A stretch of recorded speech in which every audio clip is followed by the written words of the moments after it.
Welcome back, guys. 80% of you still haven't subscribed. Before we start the video, hit that subscribe button. It only takes a second. There was one thing clearly told to us in the mission instructions we got. What we heard, you were not supposed to hear. Operation Night Harvest was nothing more than a rest stop. In 1967, deep in the Amazon rainforest, where satellite signals couldn't get through and the nearest military base was 300 miles away, what we were asked to do was simple. Listen to Soviet radios, block their communications, and report anything strange to our commanders. Captain Elias Kane was wrong because he had told us this would be an easy mission. You couldn't find the base on any map. The base's location changed with every meeting, as if our commanders were trying to forget we existed. 37 men worked in shifts in a pre-made building surrounded by sharp wire and motion detectors. The forest pressed on us every hour of the day, wrapping around us like a living green wall that breathed wetness everywhere. We couldn't stop our equipment from rusting. When you smelled the air, you could sense the thickness of rotting plants around you. Worst of all was the noise. Oh God, the noise never stopped. Birds chirping, insects screeching, and heavy things constantly moving in the bushes. The forest noise had left our third location in silence. I remembered the exact moment. 3:47 in the morning, October 12th. I was on night watch with Corporal Andrew Dalton, call sign Sparks. He sat hunched over the radio controls, headphones clamped tight, fingers dancing across dials. The equipment hummed steady, filling the communication room with electronic static. Then Sparks froze. His hand hovered over a frequency knob, trembling. "You hear that?" he whispered. I leaned closer. Through the white noise came something else. Rhythmic, pulsing like a heartbeat sent through deep space. "Interference?" I asked. Sparks shook his head slowly. "No, this is on purpose. Someone's broadcasting on a frequency that shouldn't exist." He adjusted the settings and the sound grew clearer. Not a heartbeat. Multiple heartbeats layered, offbeat, beating in patterns that made my chest tighten. Then came the voices. Not words, not language, just human-like echoes that rose and fell like a tide. My stomach twisted. "Get Kane," Sparks said, eyes wide. "Get him now." Captain Elias Kane arrived in under 2 minutes, uniform buttoned despite the hour, jaw set in that iron control that made him impossible to read. He listened for 30 seconds, face unchanging. Then he pressed the internal communications button. "All personnel, alert status Bravo. Sergeant Moreira to communication room immediately." Sergeant Luis Moreira was our guide, a Brazilian army helper who'd grown up in villages along the Amazon rivers. He understood the jungle in ways we never could, respected it, feared it. When he entered the communication room and heard the transmission, his face went pale. "Turn it off," he said quietly. Kane's eyes narrowed. "Explain." "There are stories," Moreira said, voice tight. "Old stories about sounds in the deep forest. Sounds that pull you in. You listen too long, you start walking toward them. You don't come back." Sparks pulled the headphones off fast, like they'd burned him. But the sound continued through the speakers, filling the room. The heartbeats pulsed faster now, overlapping until they became a single droning rhythm. The voices underneath grew louder, almost forming words. Kane stared at the controls. "Can you trace the source?" Sparks hesitated, then nodded. "Finding the location will take time, but yeah, if it's close enough." "Do it," Kane ordered. "I want coordinates by 6 o'clock in the morning." The rest of the night crawled by. Sparks worked the equipment, sweat dripping from his face despite the air conditioning. Moreira paced near the door, muttering prayers under his breath. I stood watch, rifle ready, scanning the area outside through the window. The motion detectors stayed quiet. The jungle remained silent. That bothered me more than any noise could have. By dawn, Sparks had coordinates. The signal came from 2 kilometers west-southwest, deep in unmapped territory. Kane put together a scouting team, me, Moreira, Private Neil Harper on lookout, and Dr. Sofia Rojas, the base biologist who'd been studying soil samples since we arrived. She wasn't military, but Kane insisted if we found something living, he wanted answers immediately. We geared up in silence. Standard gear. M16S sidearms, enough ammo to fight our way back if things went wrong. Harper slung his sniper rifle across his back, scope wrapped tight against the humidity. Dr. Rojas carried a field kit and a machete, her face somewhere between curiosity and dread. Kane gathered us at the gate. Rules of fighting are simple. We observe, we write things down, we return. No hero stuff, no guessing. If this is enemy activity, we report and pull back. Clear? We nodded. But I could see it in everyone's eyes. This wasn't enemy activity. This was something else. The jungle swallowed us within minutes. The canopy overhead blocked the sun, casting everything in dim green twilight. Vines hung like nooses, thick as a man's arm. The ground squished with every step, releasing gases that made our eyes water. Moreira led, machete cutting through undergrowth with practiced strokes.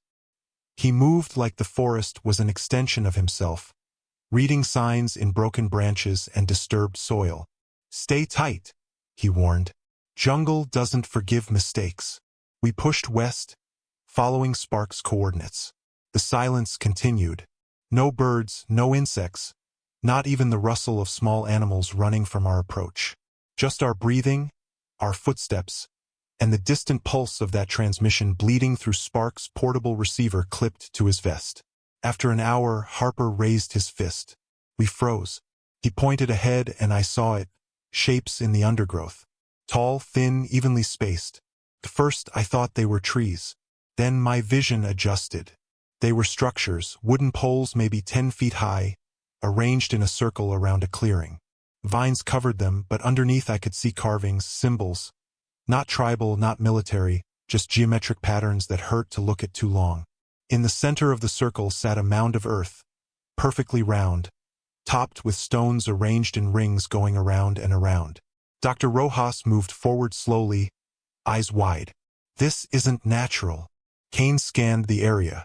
Age. She knelt, brushing soil from one of the stones. Hard to say. Months, maybe years, but the plant growth suggests it's been undisturbed for a while. Moreira circled the poles, face grim. This is old magic.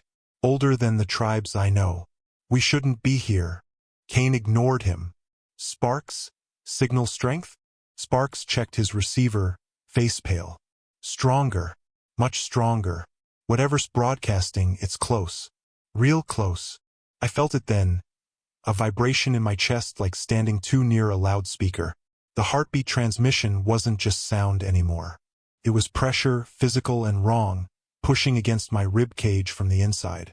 Harper grimaced, pressing a hand to his chest. Dr. Rojas swayed slightly, eyes unfocused. Captain, I said, voice tight, we should pull back. Kane's jaw worked. I could see the thinking behind his eyes, orders versus instinct, rules versus survival. Finally, he nodded. Mark this location. We're returning to base for additional equipment and personnel. Relief flooded through me. But as we turned to leave, Dr. Rojas gasped. She was staring at the mound, hands shaking. There's something in the soil. Bones. A lot of bones.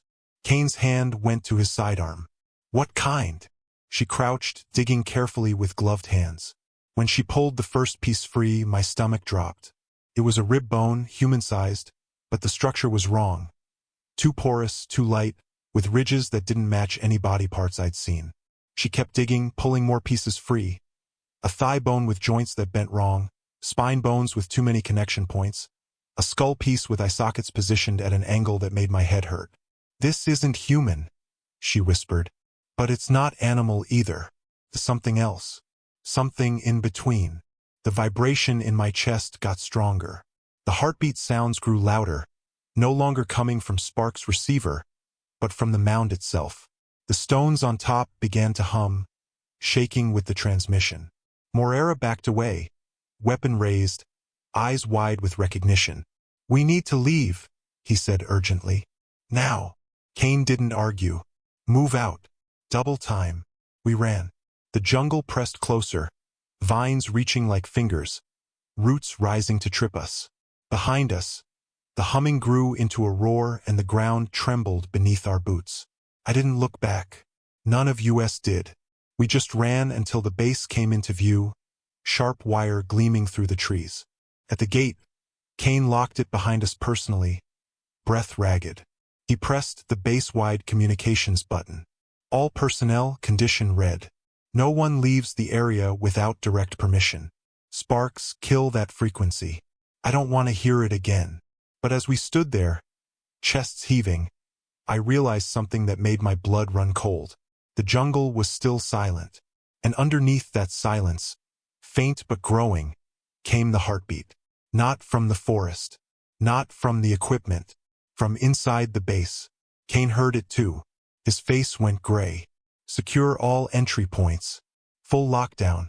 Nobody sleeps alone tonight. The rest of that day passed in tense preparation. We strengthened doors, checked weapons, set additional motion detectors. Dr. Rojas worked in the medical bay, studying the bone samples she'd collected. Sparks watched frequencies, trying to block the transmission. Moreira prayed in his bunk, rosary clutched tight. Harper took position on the watchtower, scanning the jungle through his scope. I stood guard rotation with 3 others, walking the area as daylight faded. The jungle remained silent. No animals, no insects, nothing. Just that heavy stillness that made every shadow look like movement. When darkness fell, the humidity thickened into fog, creeping over the sharp wire like smoke. At 9 o'clock at night, the power flickered. Emergency lights kicked in, covering everything in red. The generators hummed steady, but the voltage dropped and surged in waves. Sparks' voice crackled over communications. "Captain, the signal's back. It's not coming from outside anymore. It's coming from our own equipment." Kane's reply was instant. "Shut it down. Everything non-essential." But the heartbeat continued, pulsing through walls, vibrating in the metal supports, shaking in our bones. And underneath it, those voices, closer now, almost forming words in a language I didn't recognize but somehow understood. They were calling, inviting, promising something I couldn't name but desperately wanted. I shook my head hard, trying to clear the fog settling over my thoughts. Beside me, one of the guards, a young private named Mills, lowered his rifle slowly. His eyes glazed, staring toward the jungle. "Mills!" I snapped. "Stay sharp." He didn't respond, just stood there, swaying slightly, lips moving soundlessly. I grabbed his shoulder and he jerked like I'd hit him with electricity. His eyes cleared, terror flooding in. "I heard them," he whispered. "They were inside my head, telling me to open the gate." Before I could respond, motion detectors screamed. Every alarm on the area triggered at once, red lights flashing in sequence. But when I looked at the monitors, nothing appeared. No heat signatures, no movement, just empty jungle and fog. Kane's voice boomed over communications. "All personnel, defensive positions." "Harper, what do you see?" Harper's reply came tight. "Nothing, sir." No visual contact, but the fog's moving wrong. It's flowing toward us against the wind. I raised my rifle, scanning the area. The fog thickened, pressing against the sharp wire, curling through the gaps. And within it, shapes. Tall, thin, moving with that same mechanical stiffness I'd seen before. But these weren't soldiers. They were something else entirely. Dr. Rojas's voice cut through the communications, breathless and terrified. "Captain, the bones, they're not fossils. They're fresh. Days old at most. And the cell structure, it's human DNA mixed with something I can't identify. Something that shouldn't exist." Kane's voice stayed level, but I heard the edge underneath. Meaning whatever made those bones is alive. And it's been taking people, changing them. The fog reached the first building. Lights inside flickered and died. Screams came over communications, then cut short. Kane barked orders, sending teams to every entry point. But the fog moved faster, flowing through vents and under doors, bringing that heartbeat sound with it. I backed toward the communication building, Mills beside me, both of us firing into the fog. Gunfire flashes lit up shapes, silhouettes that jerked and twitched but didn't fall. They moved closer, arms reaching, mouths open in silent screams that matched the voices in the transmission. Then Mills stopped shooting. His rifle clattered to the ground. He turned toward the fog, face blank, and started walking. I grabbed him, but his strength was inhuman. He threw me off like I weighed nothing and kept walking. The fog swallowed him in seconds. His scream lasted longer. "Fall back!" Kane roared. "Everyone to the communication room now." We scrambled, boots slipping on wet metal, the fog chasing us. Moreira dragged a wounded soldier, face set in grim determination. Harper fired from the rear, every shot precise but useless. Dr. Rojas ran beside me, clutching her field kit, eyes wild. We sealed the communication room door, stacking equipment against it. 8 of us remained. Kane, Moreira, Harper, Sparks, Dr. Rojas, me, and 2 privates I didn't know well. Outside, the base fell silent. No screams, no gunfire, just the heartbeat growing louder, shaking dust from the ceiling. Sparks worked frantically at the controls, trying to reach anyone outside the base. Nothing but static and that transmission, words almost forming now, syllables that made my teeth ache. Kane pulled us into a tight circle. "Situation is critical. Communications are down. Rescue is impossible until dawn. We hold this position and pray." Moreira shook his head. "Prayer won't stop this. We woke something. Something old. Then we put it back to sleep," Kane said flatly. Dr. Rojas spoke up, voice shaking. "The bones, the signal, the fog. It's all connected. This isn't supernatural. It's biological. Some kind of organism that affects brain function, uses sound to hunt, to control." "Can we kill it?" Kane asked. She hesitated. "Maybe. Fire might work. Or cutting off its connection to the mound. But someone would have to go back out there." Kane's face hardened. "Then that's what we'll do. At first light, we return to that clearing. We destroy the mound and anything attached to it." No one argued, but I could see it in their eyes, the same thing I felt. We weren't going to make it to dawn. Whatever was outside wasn't going to wait. The heartbeat pulsed harder and the door began to groan. Something was pushing against it, something strong. The metal bent inward, rivets popping one by one. We raised our rifles, but my hands shook because through the gap forming in the door, I saw them, the shapes from the fog, dozens of them, faces pale and wrong, eyes clouded, mouths moving in time with the heartbeat. And at the front, still in his uniform, was Mills. His head tilted back at an impossible angle, jaw slack. But his eyes, God, his eyes were aware, trapped, screaming silently from inside a body that wasn't his anymore. Kane's voice cut through the panic. "Hold the line. Whatever happens, we hold the line." But I knew, deep down where instinct lived, that holding wasn't going to be enough. Because the transmission wasn't trying to break in. It was already inside our heads, inside our bones, inside the very air we breathed. And when I looked around that room at the faces of soldiers trying desperately to stay human, I saw it. The glaze creeping over their eyes, the sway in their stance, the lips beginning to move soundlessly. We weren't defending against the transmission. We were becoming it.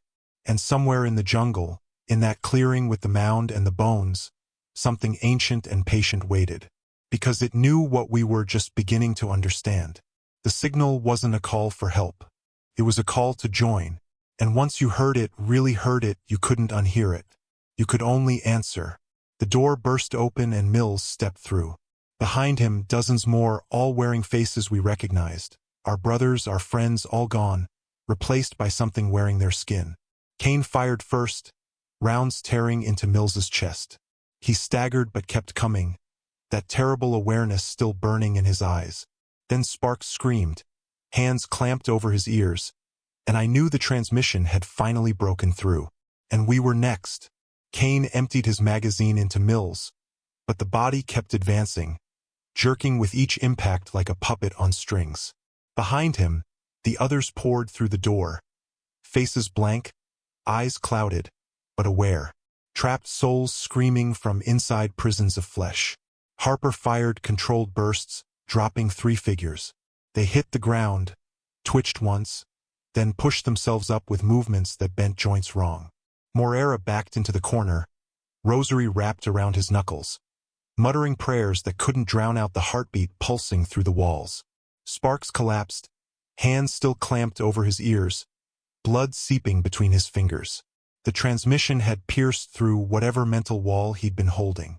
His mouth opened and that sound came out. Not his voice. The layered voices from the jungle, speaking through him in syllables that hurt to hear. Dr. Rojas grabbed my arm, face pale. We need to get him out of here. If the transmission takes full hold, he'll lead them right to us. There is no us anymore, one of the privates said flatly.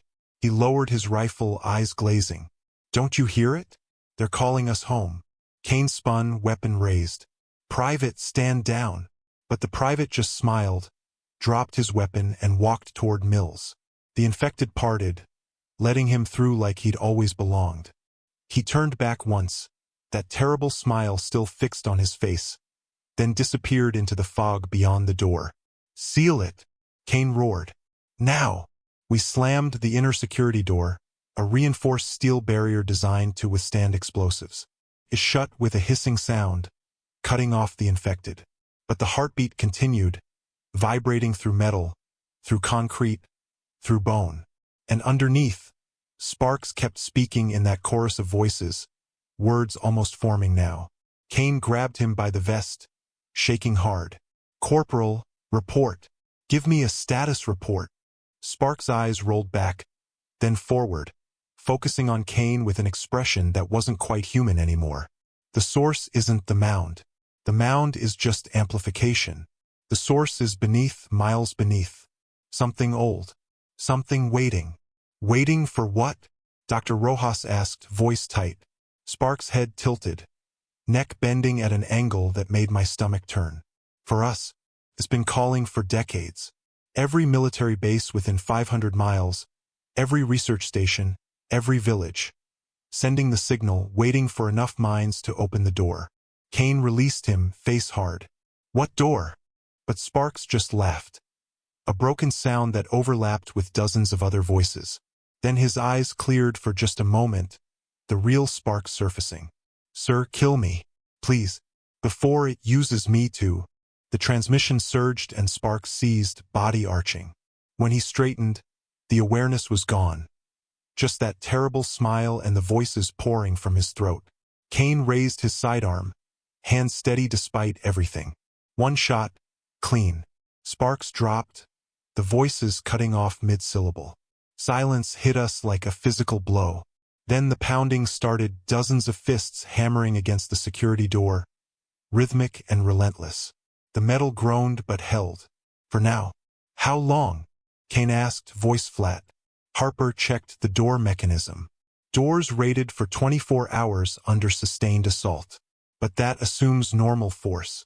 These things. He trailed off, watching the metal begin to buckle. 6 hours, Moreira said quietly. Maybe less. Kane surveyed our remaining group. 5 of us now. Him, me, Moreira, Harper, and Dr. Rojas. Against 30-plus infected soldiers and whatever else lurked in that jungle. The math didn't work. It never had. Rojas, Kane said. You mentioned fire. Elaborate. She swallowed hard, pulling herself together.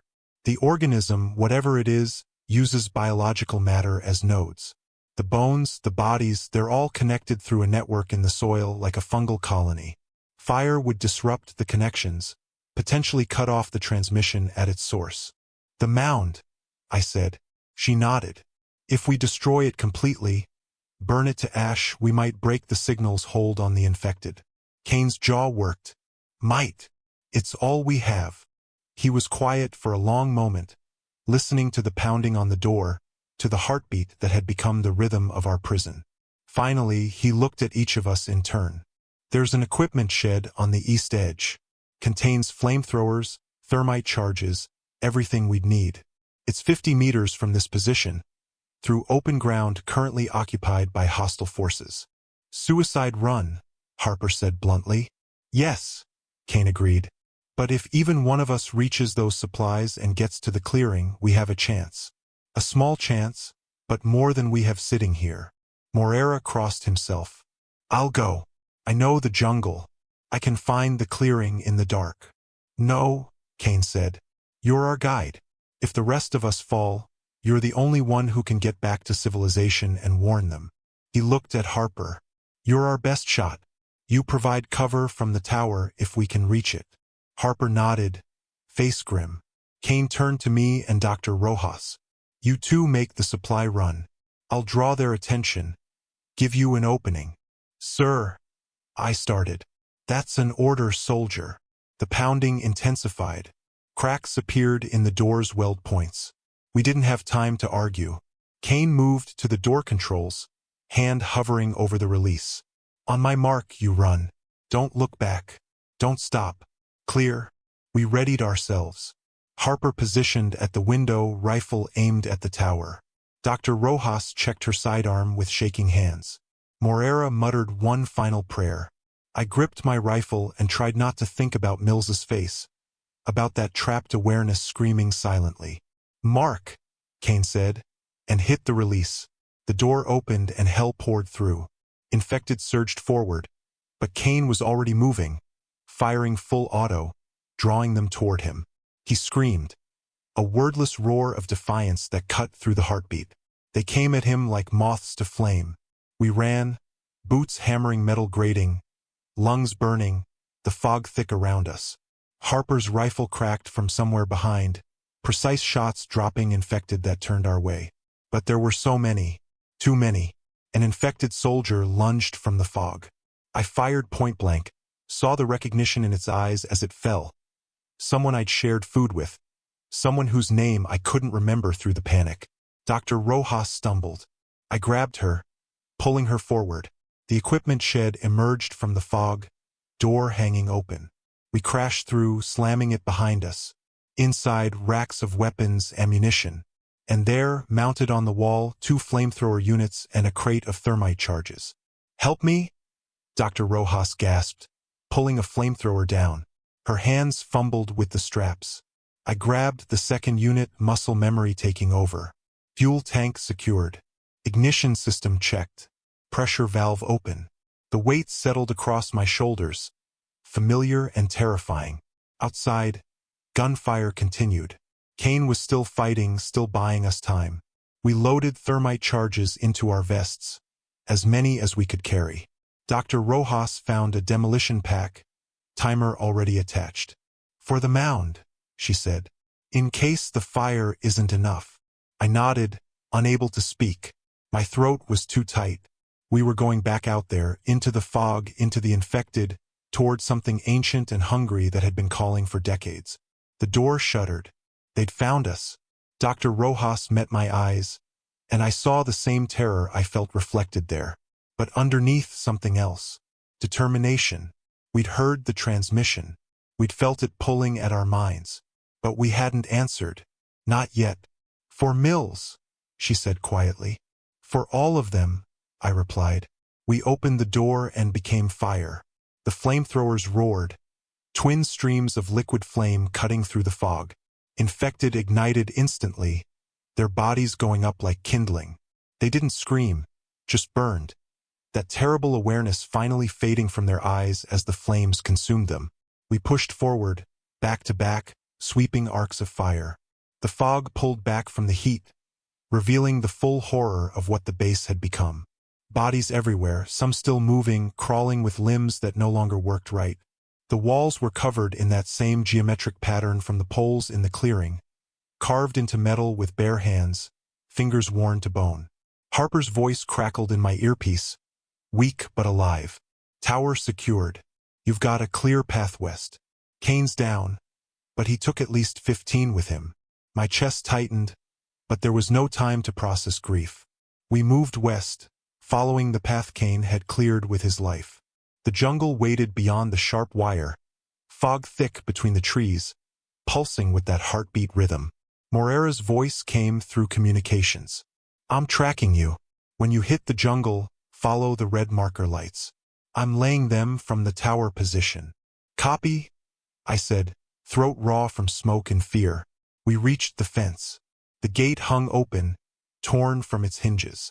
Beyond, darkness and fog and the jungle that had been silent for days. Dr. Rojas reloaded her flamethrower, hands steady now, shock overriding fear. I checked my fuel gauge, half tank. Enough to reach the clearing. Maybe enough to burn it. Stay close, I told her. If we get separated. We won't, she interrupted. Because if we do, we're both dead. Fair point. We stepped into the jungle and the transmission hit us like a wave. Stronger here, so much stronger. Words almost forming in our heads. Promises of peace, of rest, of finally understanding. I bit down hard on my tongue, using pain to anchor myself. Dr. Rojas whimpered but kept moving. The red markers appeared, chemical light sticks hanging from branches, leading deeper into the green hell. We followed, flamethrowers ready, every shadow a potential threat. But nothing attacked. The jungle remained empty, watching, waiting. After what felt like hours but was probably minutes, we reached the clearing.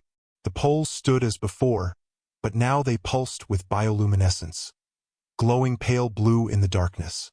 The mound had grown, twice the size, covered in those same geometric patterns.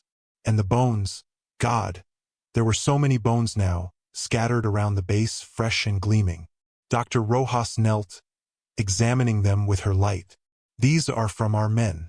From tonight. The organism works fast, converts organic matter into building material.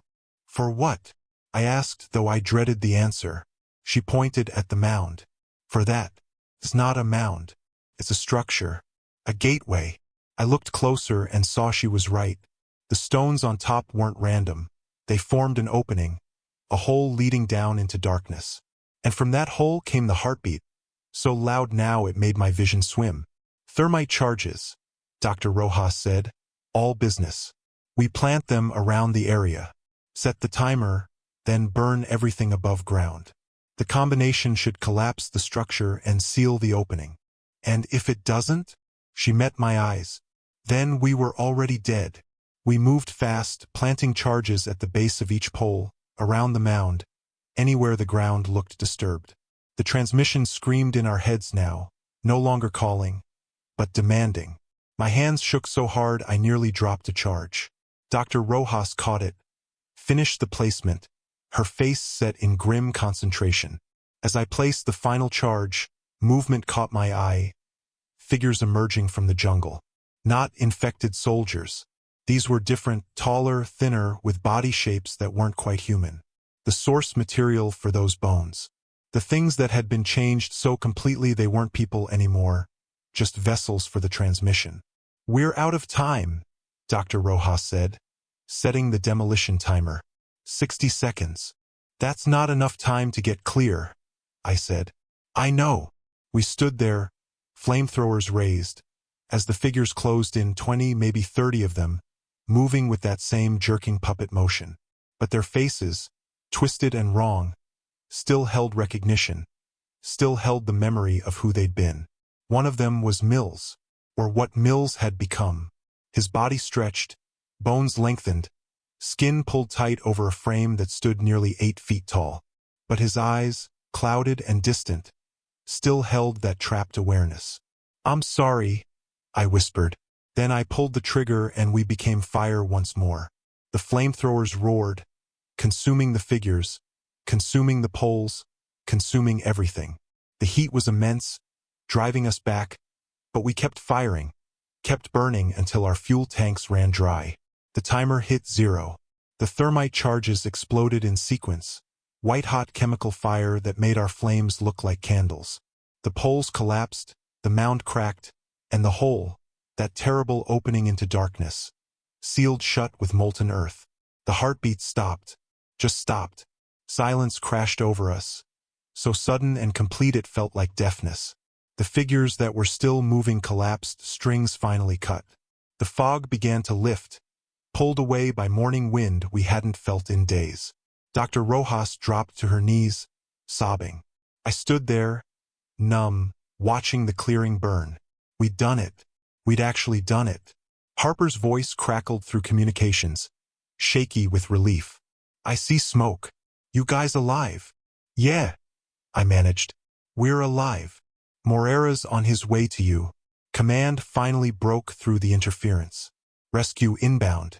Arrival time 30 minutes. 30 minutes. An eternity in this place. But as I looked around the burning clearing, at the collapsed structure and the sealed hole, I felt something I hadn't felt in days: hope. The transmission was broken. The infected were free. Or at least their suffering had ended. Moreira crashed through the undergrowth, face streaked with tears and soot. He stared at the ruins, crossed himself 3 times, then pulled us both into a crushing hug. "You did it. You actually did it." "Kane did it," I said quietly. "He bought us the time." We stood there, 3 survivors in a burning jungle, waiting for the helicopters that would take us away from this nightmare. But even as the rotors grew loud overhead, even as we lifted away from the canopy, I knew something true and terrible. We hadn't destroyed the transmission. We'd only cut off one node, one connection in a network that spanned miles, maybe hundreds of miles. Beneath the Amazon, something old and patient still waited, still called. And one day, someone else would answer. But that day wasn't today. Today we'd won. We'd survived. And that would have to be enough. The debriefing lasted 3 weeks. They kept us separated, rotating interrogators, asking the same questions in different ways. "What did you see? What did you hear? Are you experiencing any unusual symptoms?" I told them everything multiple times until the words felt mechanical. Dr. Rojas did the same. So did Moreira and Harper. But I could see it in their eyes, in the way they looked at us. They didn't believe. Or worse, they believed but didn't want to. The official report labeled it a hostile engagement with unknown enemy forces. Chemical weapons were theorized. Mass hallucination from jungle toxins. The bodies we'd lost were listed as combat casualties, honored and buried with full military honors. The base was evacuated, taken apart, erased from every map. Operation Night Harvest never existed. We'd never been there. They offered us medical discharges, money packages, legal agreements thick as phone books. We signed. What choice did we have? Who would believe us anyway? I went home to a world that had moved on without me, to streets that felt too quiet, to nights where silence was worse than any jungle noise. But the transmission followed me. Not the heartbeat, not the voices, just the memory of them, burned so deep I couldn't dig them out. I'd hear a rhythm in traffic, in rainfall, in my own pulse, and my chest would tighten. I'd see patterns in tile floors, in wallpaper, in the way branches crossed overhead, and my vision would swim. The doctors called it PTSD, prescribed pills that dulled the edges but never touched the core. 3 months after my discharge, Dr. Sofia Rojas reached out. A simple message: coffee, with coordinates to a diner 200 meters from my apartment. I almost didn't go, almost convinced myself to let it die, to bury it with everything else. But something in those coordinates, that specific invitation, pulled at me. I went. She looked different, thinner, harder, with shadows under her eyes that makeup couldn't hide. We sat in a corner booth, coffee going cold between us, speaking in low voices that wouldn't carry. She'd been researching obsessively, using her university credentials to access geological surveys, military files, satellite imagery. What she'd found made my hands shake. "There are 17 sites," she said quietly, spreading printouts across the table. 17 confirmed locations across the Amazon basin where similar structures have been identified. Mounds, geometric markers, all positioned above massive underground cavities. Natural caverns that extend miles deep. I stared at the images, different locations, but the patterns were identical. The same poles, the same arrangements, the same openings leading down into darkness. How long have they been there? Some are recent, decades old at most. Others. She pulled out a carbon dating report. This one near the Peruvian border dates back over 2,000 years. They've been there longer than recorded history. Longer than the tribes that live there now. My stomach dropped. Then what we destroyed was one node in a network that spans the entire basin. Maybe further. We cut off one finger, but the hand is still reaching. She leaned forward, voice intense. "I've been tracking reports, military bases reporting equipment failures, research stations losing personnel, villages leaving for no documented reason. All within distance of these sites. The transmission is still active, still calling. Have you told anyone? I asked, though I already knew the answer. Who would listen? The military buried it. Science journals won't touch anything without peer review. And how do I peer review this? She laughed bitterly. I sound insane. I know I sound insane. But the data doesn't lie. I believed her. God help me, every word. Because I'd felt it. Stood in that clearing and understood on some primal level that we'd stumbled onto something vast. Something old. Something that had been waiting beneath the earth long before humans walked above it. What do you want from me? I asked quietly. She met my eyes. Help. Moreira's in. Harper. She paused. Harper didn't make it. Pills 6 weeks ago. But Moreira's been tracking the sites from Brazil. He's got contacts, people who know the jungle. We're planning an expedition, private funding, small team. We go in quiet, document everything, and figure out how to shut this down permanently. You want to go back? I said, voice flat. I want to finish what Kane started. She pulled out a photo, laid it on the table. Captain Elias Kane in dress uniform, medals gleaming, face set in that iron discipline. He died buying us time to seal one site. The least we can do is make sure it wasn't for nothing. I looked at Kane's face, at the man who'd held the line when everything fell apart. Then I looked at Dr. Rojas, at the desperation and determination burning in her eyes. I thought about Mills, about Torres, about Sparks and all the others who'd answered that terrible call. About the private who'd smiled and walked into the fog. About 37 men who'd gone into the jungle and 3 who'd come back out. When? I asked. Relief flooded her face. 2 months. We need time to prepare, to gather equipment, to be ready for what we'll find. We spent the next 8 weeks training. Moreira joined us in the States, bringing detailed maps he'd drawn from memory and local reports. We studied the sites, looking for patterns. The 17 confirmed locations formed a rough spiral, all equally distant from a central point deep in uncharted territory. None of the sites were easily accessible, most required weeks of jungle travel. The central point was marked on no map, appearing only as blank space on satellite imagery.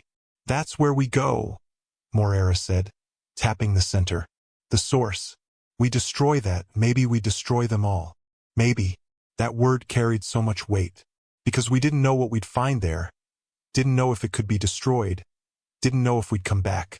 Harper's sister contacted me a week before departure. She'd found a letter in his belongings, addressed to me. I opened it with shaking hands. His handwriting was neat, precise, each word carefully chosen. The letter was short, 3 sentences that made my blood run cold. The silence is worse than the sound. Every night I hear them calling, promising peace. By the time you read this, I'll have answered. Don't follow me. I showed Dr. Rojas. She read it twice, face pale, then carefully folded it and handed it back. We're not following him. We're making sure no one else has to. The expedition launched in late February, just the 3 of us traveling under tourist visas, carrying equipment hidden in camping gear. We flew into Manaus, hired a boat, and headed west along rivers that grew narrower and darker with each passing mile. The jungle pressed close, humidity thick enough to drown in. But this time, the jungle wasn't silent. Birds called. Insects screamed. Monkeys howled in the canopy. Normal sounds. Living sounds. It took 3 weeks to reach the coordinates. 3 weeks of cutting through undergrowth, crossing rivers, avoiding villages that might ask questions. Moreira navigated like the jungle was his home, finding paths that didn't exist on any map. Dr. Rojas documented everything, samples and measurements and observations filling notebooks. I kept watch, rifle ready, scanning for threats that might not show up until too late. The jungle changed as we approached the center point, subtle at first. Trees grew taller, thicker, with bark that felt wrong under your hand. The air tasted metallic like copper and ozone. Animal sounds faded, replaced by that heavy stillness I remembered from the base. My chest tightened. We were close. On the 22nd day, we found it. Not a clearing like before, but a massive sinkhole easily 200 meters across, dropping straight down into darkness. Vines covered the edges, thick as anchor cables, hanging into the depths. And around the edge, Carved into stone that existed before the jungle itself were those same geometric patterns, thousands of them, spiraling down into the pit. Dr. Rojas set up equipment, measuring depth with sonar. The readings kept going deeper and deeper until the equipment maxed out at 5 kilometers. "There's a structure down there," she said, voice shaking. "Not natural. Constructed. Something massive." Moreira stared into the pit, face grim. "This is where they come from. The transmissions, the calls. This is the heart." I approached the edge, looking down. The darkness wasn't empty. Faint bioluminescence pulsed far below, that same pale blue glow from the mound. And beneath it, deeper still, something moved. Something vast. I could feel it watching us, aware of our presence, waiting to see what we'd do. "We need to collapse it," Dr. Rojas said. "Bring down the walls, seal the entrance. We've got enough explosives to—" A sound interrupted her. Not the heartbeat, not the voices, just a low rumble that came from deep in the earth, vibrating up through stone, through our bones.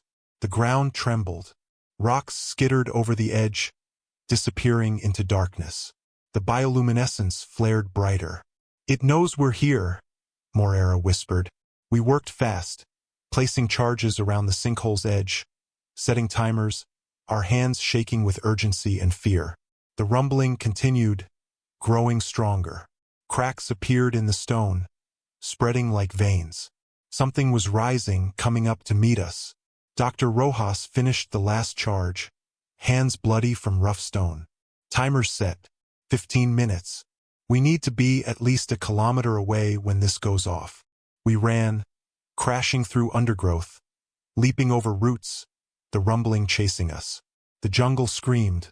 Not animals, the trees themselves, with splitting, earth heaving. I risked a glance back and wished I hadn't.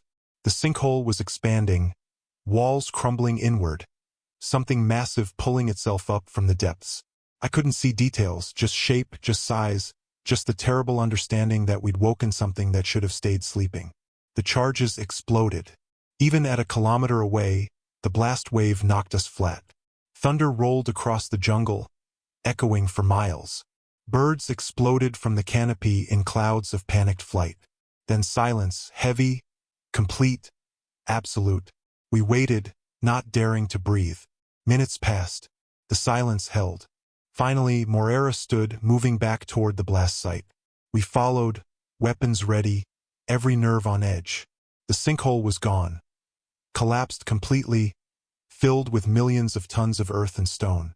The geometric patterns were buried, erased. The ground was still, no longer trembling. In the air, the metallic taste was fading, replaced by normal jungle humidity. "Did we do it?" I asked quietly. Dr. Rojas pulled out her equipment, scanning for electromagnetic activity. The readings were flat, normal background radiation, nothing else. No transmission, no signal, no call pulling at our minds. She looked up, tears streaking through the dirt on her face. "It's gone. We actually did it." Moreira dropped to his knees, pressing his forehead to the ground, whispering thanks to gods I didn't know. I just stood there, numb, trying to process that it was over. Really over. We made camp that night near the collapse site, taking turns on watch. But nothing came. The jungle remained alive, normal, indifferent to what we'd done. By morning, vines were already creeping over the disturbed earth, beginning the slow work of reclaiming what we destroyed. The journey back took 2 weeks. We moved faster without the weight of dread, without the constant expectation of attack. When we reached civilization, Dr. Rojas made calls, quiet conversations with people who'd funded our expedition. Within a month, coordinated strikes hit the other 16 sites, sealed, collapsed, buried under tons of earth and concrete. The official story was geological instability, preventative measures against sinkhole formation. No one questioned it too deeply. 6 months later, I received a package, no return address. Inside was a recording, old reel-to-reel tape in a military surplus case. A note attached, found in Soviet archives, dated 1952. "You should hear this." Played it. Through the static and age, I heard voices speaking Russian, a debriefing. Soldiers describing a transmission they'd encountered in Siberia. A heartbeat sound. Geometric patterns carved in permafrost. Comrades who walked into the ice and didn't return. Then silence. A note in the margin translated, "Site sealed with nuclear charge. Recommend all similar abnormalities receive same treatment." My hands shook as I turned off the player. They'd found them too, different locations, different times, but the same thing. And they'd buried it just like we had. Just like countless others probably had throughout history. Each generation stumbling onto these sites, sealing them and hoping they'd stay sealed. But hoping wasn't enough. Because as I sat there, tape recorder silent, I realized something that made my blood run cold. We'd found 17 sites in the Amazon. The Soviets had found sites in Siberia. How many more were there?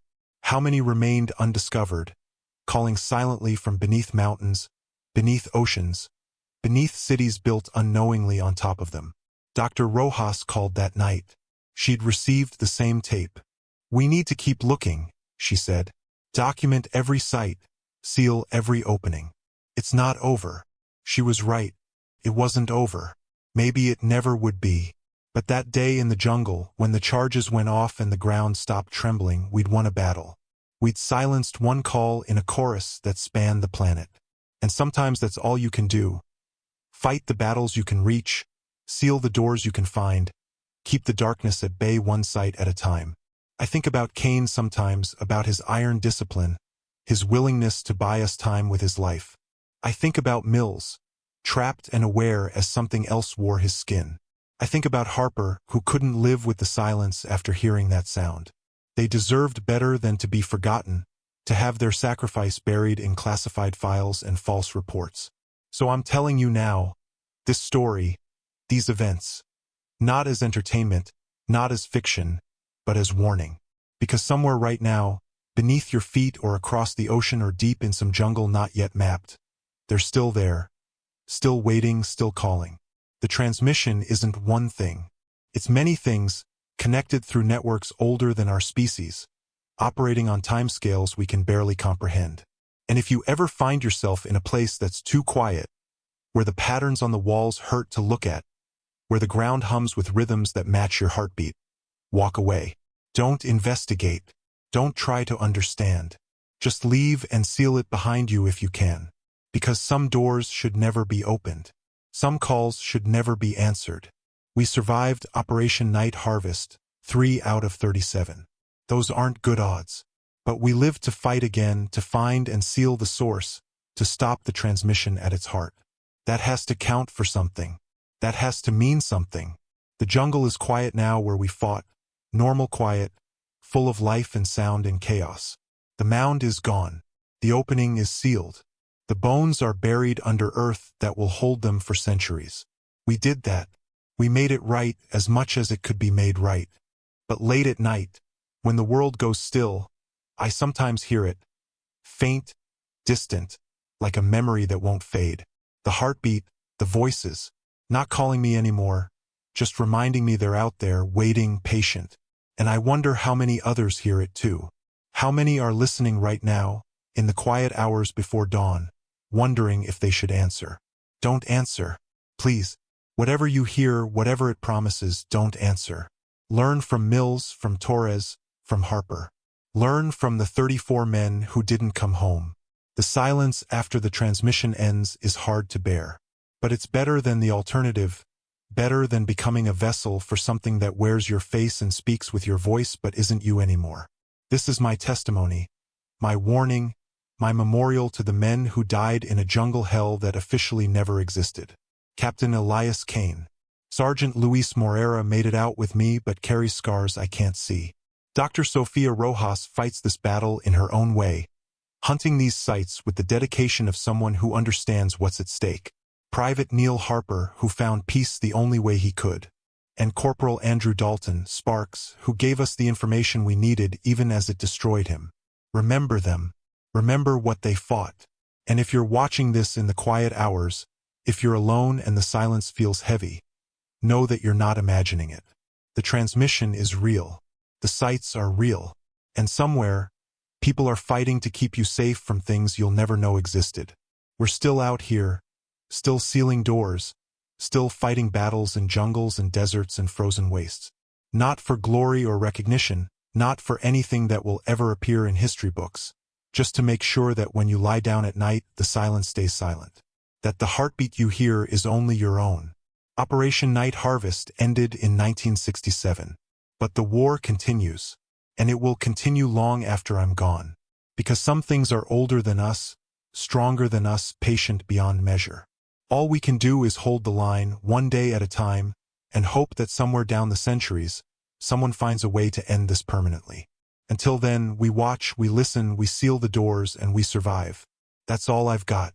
That's the truth of what happened in Grid 97, in a base that never existed, during an operation that was never approved.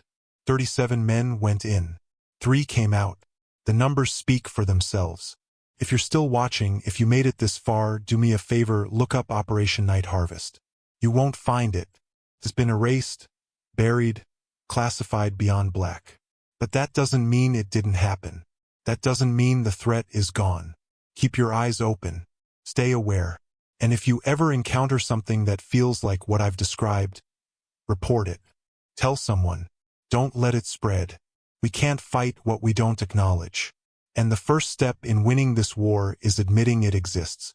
The transmission is real. The sites are real. And they're waiting for the next person to stumble across them, to hear that heartbeat, to feel that pull. Don't be that person. Learn from our mistakes. Live your life. Stay safe. And whatever you do, don't answer the call.